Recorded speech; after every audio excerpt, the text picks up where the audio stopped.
அஸ்ஸலாமு அலைக்கும். பசங்களுக்கு கேக்னா ரொம்ப பிடிக்கும். அதே கேக்கு கொஞ்சம் ஹெல்த்தியாக எப்படி செய்யலாம் பார்க்கலாமா? 2 கேரட்டை வந்து நல்லா வந்து துருவிக்கிட்டேன். இதில் வந்து 1 கப் வந்து கோதுமை மாவு, 3/4 கப் வந்து நாட்டு சர்க்கரை, 1 ஸ்பூன் வந்து பேக்கிங் பவுடரு, 1/4 ஸ்பூன் வந்து பேக்கிங் சோடா, 1 ஸ்பூன் வந்து பட்டை தூள் ஆட் பண்ணுறேன். 2 ஸ்பூன் வந்து கெட்டியான தயிர், 1/2 கப் வந்து பால், 1/2 கப் வந்து எண்ணெய். இது எல்லாமே வந்து நான் வந்து சைடில் கொடுக்குறேன், டிஸ்கிரிப்ஷனில் கொடுக்குறேன். ஃபைனலாக வந்து கொஞ்சமாக வந்து எலுமிச்சப்பழம் தோலை வந்து துருவி போட்டுக்கிறேன். எலுமிச்சப்பழம் இல்லைன்னா ஆரஞ்சு தோலும் துருவிக்கலாம். இது வந்து நல்ல வாசனை கொடுக்கும் நம்மளோட கேக்குக்கு.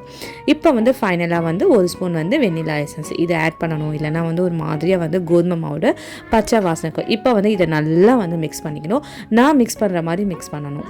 இந்த மாதிரி வந்து அடித்து விட்டு வந்து நீங்கள் மிக்ஸ் பண்ணிக்கோங்க. இப்போ எல்லாமே கம்பைன் ஆன அப்புறமா கொஞ்சமாக வந்து உங்களுக்கு பிடிச்ச நட்ஸ் ஆட் பண்ணுங்கள். நான் வந்து வால்நட் வந்து நல்லா வந்து க்ரஷ் பண்ணி ஆட் பண்ணிக்கிறேன்.